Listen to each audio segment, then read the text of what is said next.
SIR আবহে বাংলায় ইতিমধ্যেই বেজে গিয়েছে ভোটের বিগুল। ২৬-এর নির্বাচনের জন্য এখনো মাস চারেক বাকি থাকলেও ময়দানে নেমে পড়েছে শাসক বিরোধী উভয় পক্ষই। মূলত এই মুহূর্তে খেলার মাঠ তৈরি আর ওই ভোট যুদ্ধের রণকৌশল নির্ধারণের কাজ চলছে। এসআইআর যেন একটি দুমুখ হাতিয়ার হয়ে উঠেছে।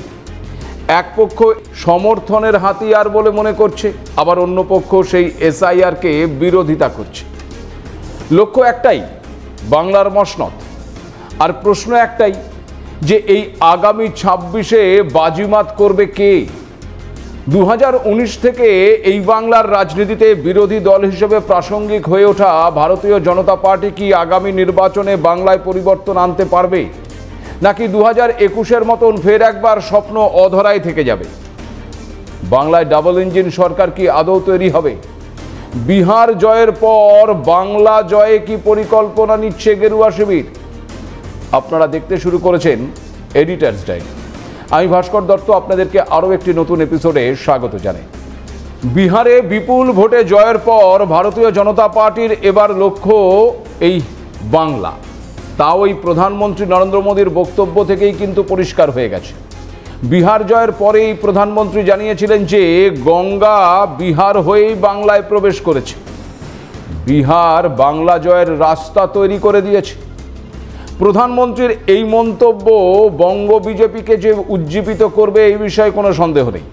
তবে এক্ষেত্রে একটি বিষয় ভীষণ গুরুত্বপূর্ণ, আর তা হলো বিহার এবং পশ্চিমবঙ্গ দুটো প্রতিবেশী রাজ্য হলেও দুই রাজ্যের সংস্কৃতি বোলচালে যেমন পার্থক্য রয়েছে, তেমন আবার দুই রাজ্যের রাজনৈতিক প্রেক্ষাপটও আলাদা, রাজনৈতিক সমীকরণও আলাদা। বিহার জিতেছে বলে ভারতীয় জনতা পার্টি বাংলাও জিতে যাবে, বিষয়টা কিন্তু এতটা সহজ নয়। আবার ভারতীয় জনতা পার্টি কখনোই বাংলা জয় করতে পারবে না, আমি তেমন কোনো ভবিষ্যৎবাণীও করছি না, কারণ ওটা আমার কাজ নয়। আমার বক্তব্য হলো, সত্যি যদি ভারতীয় জনতা পার্টি মানে ওই বিজেপিকে বাংলা জয় করতে হয়, তবে তাদের সে বিষয়ে সঠিক পরিকল্পনা করতে হবে, বাংলার মানুষের কাছে পৌঁছতে হবে। প্রশ্ন হচ্ছে, তবে এক্ষেত্রে আগামী ওই ২৬-এর লক্ষ্যে কি পরিকল্পনা নিচ্ছে ভারতীয় জনতা পার্টি? বাংলা জয়ের কি স্ট্র্যাটেজি হতে পারে তাদের? আপনাদের আগের একটি এপিসোডে আরএসএস সম্পর্কিত তথ্য তুলে ধরেছিলাম। বলেছিলাম যে বাংলায় কিভাবে কাজ করছে আরএসএস, কতটা সংগঠন তারা বিস্তার করেছে। আজকের ডেসক্রিপশনে ওই এপিসোডের লিঙ্কটা দেওয়া আছে, যদি কেউ মনে করেন দেখে নিতে পারেন। বাংলায় বিজেপির হয়ে সাংগঠনিক ভিত তৈরির কাজটা রাষ্ট্রীয় স্বয়ংসেবক সংঘ মানে ওই আরএসএস যে করে তা অনেকেই জানে। এবার বাংলা জয়ের লক্ষ্যে আরএসএস একেবারে পুরো দমে বাংলার ময়দানে নামতে চলেছে, বলা ভালো নেমে পড়েছে। আর সেই লক্ষ্যেই আগামী ২৬-এর আগেই ভারতের অন্যান্য রাজ্য থেকে হাজারেরও ওপর আরএসএস কর্মী এবং ভিন রাজ্যের নেতারাও এই বাংলায় আসতে চলেছে। খুব স্বাভাবিকভাবে এক্ষেত্রে বেশ কতগুলো প্রশ্নের অবকাশ তৈরি হচ্ছে।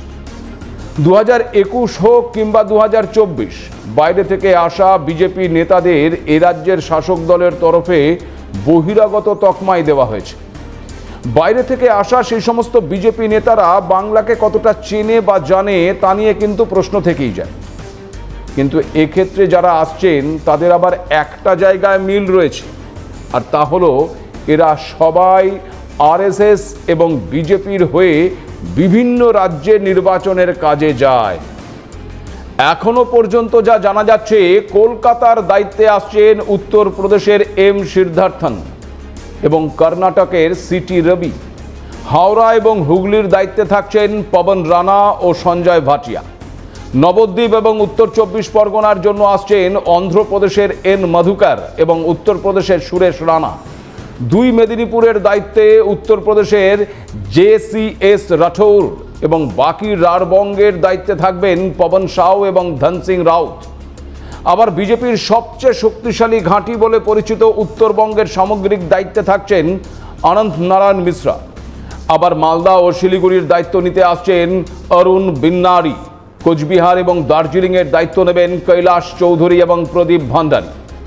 আগামী ডিসেম্বর মাস থেকেই এরা প্রত্যেকেই নিজেদের কাজ শুরু করে দেবে বলেই জানা যাচ্ছে। এদের প্রত্যেকের সঙ্গে থাকবে অন্য রাজ্যগুলো থেকে আসা আরএসএস এর বিশাল বাহিনী। প্রশ্ন হচ্ছে এরা কি করবেন? দেখুন, আরএসএস এর কাজ হলো মানুষের মধ্যে জনসংযোগ তৈরি করা। এক্ষেত্রে এই টিমগুলো মূলত নিজ নিজ বিধানসভা কেন্দ্রে যে বুথ রয়েছে সেই বুথ ভিত্তিক আগের নির্বাচনের ফলাফল এবং বর্তমান পরিস্থিতি বোঝার চেষ্টা করবে। সেই সঙ্গে এলাকার ভোটারদের মন বোঝার চেষ্টা করবেন, যার জন্য তারা ছোট ছোট নাগরিক সম্মেলন করতে পারে। এই সম্মেলনগুলির মাধ্যমেই মানুষের কাছে জাতীয়তাবোধ সহ বাংলায় বিজেপি কি করতে চায় তার একটা রূপরেখা তুলে ধরতে পারে।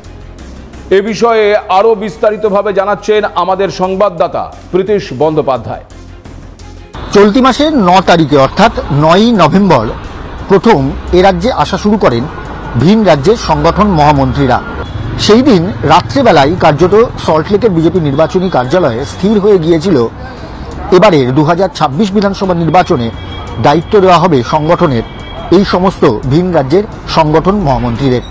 1000-এরও বেশি স্বয়ংসেবক সংঘের যারা প্রচারকরা রয়েছেন তারা এ রাজ্যে লাগাতার প্রবাস করা শুরু করবেন। 2026 বিধানসভা নির্বাচনে এবার প্রধানমন্ত্রী নরেন্দ্র মোদীকে সে অর্থে বিশাল সংখ্যক বা অনেকগুলো সংখ্যক সভা করানোর পরিকল্পনা নিচ্ছে না কেন্দ্রীয় নেতৃত্ব। প্রধানমন্ত্রী নরেন্দ্র মোদী কোন কোন জায়গায় বেছে বেছে কোন কোন বিধানসভা বা কোন কোন লোকসভায় সভা করবেন সেই সমস্ত কিছুই এবার চুলচেরা বিশ্লেষণ করেই তারপর সিদ্ধান্ত নেওয়া হবে। অর্থাৎ বুঝতেই পারছেন, এবারে বাংলার বিধানসভা নির্বাচনে কোমর বেঁধে নামছে বিজেপি, সঙ্গে আরএসএস। বিহারের পর বাংলা দখলই এখন তাদের প্রধান এজেন্ডা। আরএসএস যেভাবে এবার ঝাঁপাচ্ছে তা অত্যন্ত তাৎপর্যপূর্ণ বলেই মনে করা হচ্ছে। খেয়াল করে দেখুন, আগের আরএসএস নিয়ে যে এপিসোড আপনাদের সামনে তুলে ধরেছিলাম সেখানে একটা বিষয় সামনে এসেছিল, তা হলো আরএসএস এর মুখপত্র স্বস্তিকায় যে প্রতিবেদন বেরিয়েছিল তা থেকে বিজেপির ভূমিকায় যে আরএসএস খুব একটা সন্তুষ্ট নয় তা পরিষ্কার হয়ে গিয়েছিল। ওই প্রতিবেদনে দিদি ভাইয়ের মধুর সম্পর্কের কথা উল্লেখ করা হয়েছিল। তবে কি আরএসএস এর চাপে পড়েই এবার নড়ে চড়ে বসেছে ওই ভারতীয় জনতা পার্টি? সে কারণেই কি বিভিন্ন রাজ্য থেকে অমিত শাহ বাংলায় নেতা এবং কর্মীদের পাঠানোর সিদ্ধান্ত নিয়েছেন? এসআইআর মোকাবেলা থেকে কেন্দ্রের বিরুদ্ধে বঞ্চনার অভিযোগ, এই সমস্ত মোকাবেলায় কি স্ট্র্যাটেজি নিচ্ছে ওই গেরুয়া শিবির? যা কিছু হচ্ছে সবটাই ওই বাংলায় বদল আনার লক্ষ্যে, নাকি সবটাই আবার ওই রাজনৈতিক কৌশল মাত্র? গত কয়েক বছরে বাংলায় আরএসএস তার সংগঠন উল্লেখযোগ্যভাবে বিস্তার করেছে, যা নিয়ে বামেরা আবার ওই তৃণমূল কংগ্রেসের বিরুদ্ধে অভিযোগের আঙুল তোলে। মুখ্যমন্ত্রী মমতা বন্দ্যোপাধ্যায়ের সাথে আরএসএস এর ভালো সম্পর্কের অভিযোগ একাধিকবার করেছে ওই সিপিএম নেতারা। ইতিহাস বলছে, অটল বিহারী বাজপেয়ীর নেতৃত্বাধীন এনডিএ সরকারের অন্যতম সহযোগী থাকাকালীন তৃণমূল নেত্রী মমতা বন্দ্যোপাধ্যায়ের সঙ্গে রাষ্ট্রীয় স্বয়ংসেবক সংঘের সুসম্পর্ক গড়ে ওঠে। 2003 সালে আরএসএস এর একটি বই প্রকাশ অনুষ্ঠানে যোগ দিয়েছিলেন মমতা বন্দ্যোপাধ্যায়। আরএসএস মুখপত্র পঞ্চজন্যের সম্পাদক তরুণ বিজয়ের সংকলিত এবং সম্পাদিত কমিউনিস্ট টেরোরিজম এই বইটির প্রকাশ অনুষ্ঠানে গিয়ে বাংলায় সিপিএমকে সরাতে আরএসএস এর সমর্থন চেয়েছিলেন মমতা বন্দ্যোপাধ্যায়। সেই সময় আরএসএসকে সত্যিকারের দেশপ্রেমিক বলেও উল্লেখ করেছিলেন তৃণমূল নেত্রী। আবার আরএসএস এর ওই অনুষ্ঠানে সেদিন মমতা বন্দ্যোপাধ্যায়কে বাংলার দুর্গা বলে অভিহিত করা হয়েছিল। রাজনৈতিক বিশ্লেষকদের একাংশ মনেও করেন যে 2011 সালের বাংলায় ওই কমিউনিস্ট শাসন অবসানের ক্ষেত্রে তৃণমূলের দিকে সহযোগিতার হাত বাড়িয়ে দিয়েছিল আরএসএস। তবে এখানেই শেষ নয়। আবার 2022 সালে নবান্নে একটি সাংবাদিক সম্মেলনে মুখ্যমন্ত্রী মমতা বন্দ্যোপাধ্যায় বলেছিলেন, আরএসএস এত খারাপ তিনি তা বিশ্বাস করেন না। এখনো আরএসএস এর মধ্যে কিছু ভদ্রলোক আছে যারা বিজেপিকে ওভাবে সমর্থন করে না। স্বাভাবিকভাবে এই মুখ্যমন্ত্রীর এই মন্তব্য নিয়ে সে সময় তীব্র রাজনৈতিক বিবাদ শুরু হয়। আরএসএস এবং বিজেপির মধ্যে বিভাজনের রাজনীতি তৈরির জন্যই এই মন্তব্য ছিল বলে মনে করেন কেউ কেউ। বিজেপি যখন হিন্দুত্বের তাস হিসেবে ব্রিগেডে লক্ষ্যকণ্ঠে গীতা পাঠ করিয়েছে, তখন আবার মুখ্যমন্ত্রী মমতা বন্দ্যোপাধ্যায় দীঘায় জগন্নাথ ধাম নির্মাণ করে তাক লাগিয়ে দিয়েছেন। দীঘার জগন্নাথ ধাম উদ্বোধন অনুষ্ঠানটি পরিচালিত হয়েছিল অনেকটা ওই আরএসএস এর ভাবধারাতেই। মন্দিরের পার্শ্ববর্তী হোটেলগুলোতে বন্ধ ছিল সেদিন আমিষ রান্না। বিধর্মীদের আটকাতে ওদিন মন্দিরে কাউকে ঢুকতে দেওয়া হয়নি, মানে বিশেষ করে পর্যটক কাউকে ঢুকতে দেওয়া হয়নি। প্রশ্ন হচ্ছে, যদি সিপিএম এর অভিযোগ অনুযায়ী আরএসএস এর সঙ্গে মমতা বন্দ্যোপাধ্যায়ের সম্পর্ক ভালো হয়, তবে কি এবার সেই সম্পর্কে কোনো চিড় ধরেছে? আর সেই কারণেই কি এবার বিজেপির থেকে আরএসএস বাংলা দখলে কোমর বেঁধে নেমে পড়েছে? কি হতে চলেছে তাদের স্ট্র্যাটেজি? বাইরে থেকে কার্যকর্তা এনে কি বাংলায় বাজিমাত করতে পারবে ওই বিজেপি? এক্ষেত্রে আর 200 বা তার থেকে বেশি আসন নয়, এবার কিন্তু 160 থেকে 170 আসনের টার্গেট রাখছে গেরুয়া শিবির। গতবার বিধানসভায় উত্তরবঙ্গের 54টি আসনের মধ্যে 30টি আসন, মধ্যবঙ্গে 15টি আর দক্ষিণবঙ্গ থেকে 32টি আসনে জিতেছিল বিজেপি।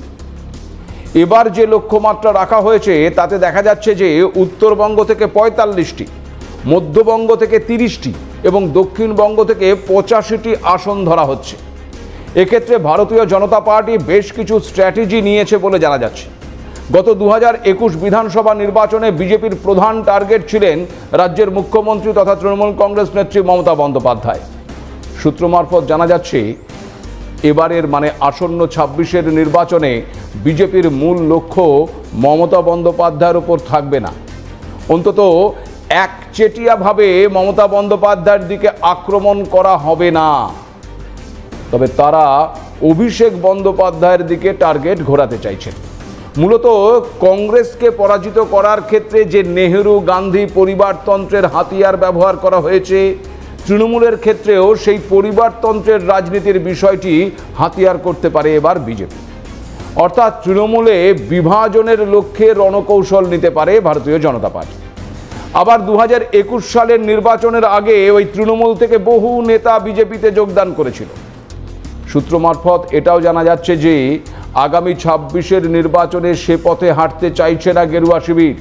ওই দল বদলুদের আর জামাই আদর করার কোনো পরিকল্পনা তাদের নেই, কারণ তৃণমূল থেকে কেউ এলে তাতে ভোটের হার উল্লেখযোগ্যভাবে বৃদ্ধি পাবে এমনটা তারা আশা করছে না। বরং উল্টে দলের পুরনো নেতা কর্মীদের মধ্যে অন্য বার্তা যায় বলে মনে করছে বিজেপি নেতৃত্ব, যার ফলে গতবার অনেকেই হাত গুটিয়ে নিষ্ক্রিয় হয়ে বসেছিলেন। এবার সেই ভুলের আর পুনরাবৃত্তি করতে চাইছে না গেরুয়া শিবির। সে কারণে এবার দলের দীর্ঘদিনের নেতাকর্মী যারা রয়েছেন তাদের ওপরেই ভরসা করে এগোতে চাইছে বিজেপি। পুরনো সৈনিকদের থেকেই এবার প্রার্থী করার বিষয়ে জোর দেওয়া হচ্ছে। অন্যদিকে পরিযায়ী শ্রমিকদের নিয়ে বিহার বিধানসভা ভোটে যে পদ্ধতি প্রয়োগ করা হয়েছে, বাংলাতেও সেই পদ্ধতি প্রয়োগ করা হবে। কি সেই পদ্ধতি? এক্ষেত্রে বাংলার পরিযায়ী শ্রমিকরা যে সমস্ত বিজেপি শাসিত রাজ্যে কাজ করছেন, সেখানকার দলীয় নেতা কর্মীদের ইতিমধ্যেই দায়িত্ব দেওয়া হয়েছে যাতে বাংলার পরিযায়ী শ্রমিকদের সিংহভাগ ভোট বিজেপির ঘরে যায়। তবে বিহারের মতন বাংলার ভোটে জাতপাতের অতটা বিভাজন না থাকলেও অনগ্রসর তপশিলি জাতি এবং উপজাতিদের সিংহভাগ আসনে এবার প্রার্থী করার সিদ্ধান্ত নেওয়া হচ্ছে। বাংলার ভোট রাজনীতিতে প্রায় 30% মুসলিম ভোট অত্যন্ত গুরুত্বপূর্ণ। বিহারে বিজেপির সঙ্গে শরিক দল থাকায় সেখানে কিন্তু মুসলিম ভোটও ওই বিজেপির ঘরে গেছে, কিন্তু বাংলায় বিজেপি একা, তাই এখানে মুসলিম ভোট পাওয়ার সম্ভাবনা কিন্তু খুব কম। তবে বিজেপি মনে করছে বাংলার 30 থেকে 40টি আসন এক্ষেত্রে তাদের কম হতে পারে। সেই সমস্ত আসনের দিকে মনোনিবেশ না করে বাকি অংশে হিন্দু ভোটের মেরুকরণেই এখন বিজেপির অন্যতম লক্ষ্য, আর সেই লক্ষ্যেই রণকৌশল তৈরি করছেন তারা। আর এখানে পাটিগণিতের অঙ্ক মেলাতে মরিয়া হয়েছে ওই গেরুয়া শিবির। 2019 সালের লোকসভা নির্বাচনে 18টি আসন জিতেছিল বিজেপি, ভোটের হার ছিল 40.25%। আবার 2021 সালের বিধানসভা নির্বাচনে বিজেপির ভোটের হার ছিল 38.14%। আর 2024 লোকসভা নির্বাচনে আসন সংখ্যা কমে 12টি হলেও ভোটের হার ছিল 39.08%। লোকসভা নির্বাচনের ফলাফলের নিরিখে যদি বিধানসভার ফলাফল দেখা যায় তবে দেখা যাচ্ছে তৃণমূল কংগ্রেস এগিয়ে ছিল 192টি বিধানসভা আসনে আর বিজেপি এগিয়ে ছিল 92টি আসনে, যা ওই 2021 বিধানসভায় পাওয়া বিজেপির 77টি আসনের থেকে 15টি বেশি। আবার কলকাতা পুরসভার হিসেবে দেখা যাচ্ছে কলকাতার 2টো লোকসভা আসনে তৃণমূল জিতলেও বহু ওয়ার্ডে এগিয়ে ছিল বিজেপি। অঙ্কের এই সমীকরণ ধরে এবার এগোতে চাইছে বিজেপি। বাড়তি 5 থেকে 6% ভোটই এখন তাদের পাখির চোখ। সীমান্তবর্তী যে জেলাগুলো রয়েছে তার মধ্যে উত্তরবঙ্গের জেলাগুলোতে ভোটার বৃদ্ধির সুফল বিজেপি তার নিজের ঘরে তুলেছে, আবার দক্ষিণবঙ্গে সেই সুফল গেছে তৃণমূলের ঘরে, যা এর আগের একটি এপিসোডে বিস্তারিত জানিয়েছি। এবার দক্ষিণবঙ্গের ক্ষেত্রে এসআইআর এর ওপর ভরসা রাখছে গেরুয়া শিবির। তবে এখানে আরেকটা অন্য বিষয় রয়েছে, তা হলো 2021-এ বিজেপির এগিয়ে থাকা অনেক বিধানসভায় 2024 লোকসভা নির্বাচনে তৃণমূল এগিয়ে গিয়েছিল, যার মধ্যে কোচবিহারের সিতাই, দিনহাটা, শীতলকুচি এবং বনগাঁর স্বরূপনগর উল্লেখযোগ্য। এই বিষয়টিও কিন্তু ওই গেরুয়া শিবিরের অঙ্কের মধ্যে রাখতে হবে। 26-এর লক্ষ্যে আগামী ফেব্রুয়ারির মাঝামাঝি বাংলায় 5টি জোন থেকে 5টি রথযাত্রা শুরু করতে চলেছে বিজেপি।